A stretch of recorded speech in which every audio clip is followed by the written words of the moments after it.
Dans la COVID, les gens ont eu du temps, sont rentrés à la maison. Beaucoup ont lu. On a lu des livres dans la dernière année comme jamais. Beaucoup de gens ont découvert les livres audio. Oui. Puis, et tu as donné dans le livre audio. Oui. Et j'ai envie qu'on en écoute un petit extrait de ton livre qui s'appelle « Le secret du coffre bleu ». On écoute ça. Pour moi, ma mère vivait encore et je ne réalisais pas que la vie s'était retirée complètement de son corps. Et cela dura quelques heures. C'est pour cette raison que j'ai insisté pour qu'elle porte ses lunettes. Je voulais qu'elle puisse reconnaître ceux qui l'attendaient de l'autre côté, si jamais autre côté il y avait. Mes enfants et moi avons déposé toutes sortes d'objets dans son dernier lit. Mes enfants lui ont fait des dessins, lui ont écrit des petits mots d'affection. Quant à moi, je lui ai écrit une longue lettre où je lui demandais, entre autres, de me faire signe de temps en temps, surtout lorsque j'aurais quelques conseils à lui demander.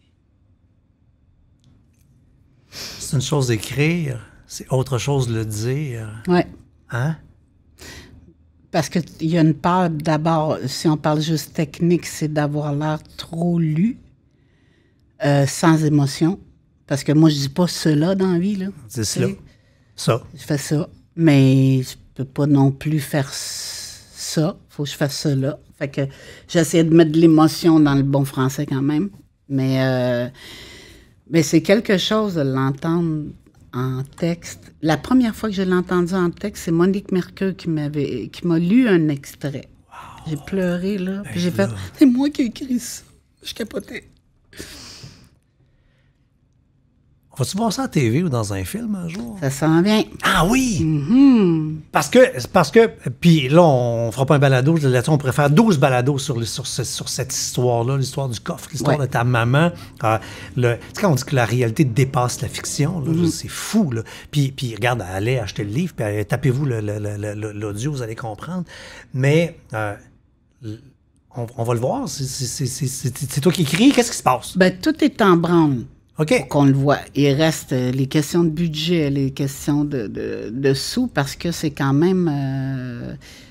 pas qu'il va être exagéré en argent, parce qu'on verra pas la guerre. On peut pas l'entendre en bombardement, mais on verra pas la guerre. Mais tout se passe dans un camp de concentration. Fait qu'il faut que le camp de concentration ait l'air vrai. Fait que c'est sûr que pour réduire les budgets, il faut faire attention pour pas que le camp de concentration de travail, faut pas qu'il ait l'air en carton, tu sais. Ben fait qu'il faut... Puis, si tu vas tourner en Europe, ça coûte une fortune aussi. Fait qu'on est en train de monter un budget pour voir si ça se peut. Mais moi, pendant la COVID, j'ai essayé de séparer le livre en scènes.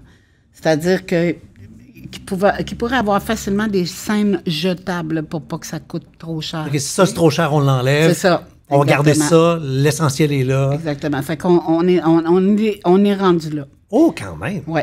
Le projet est beaucoup, beaucoup avancé.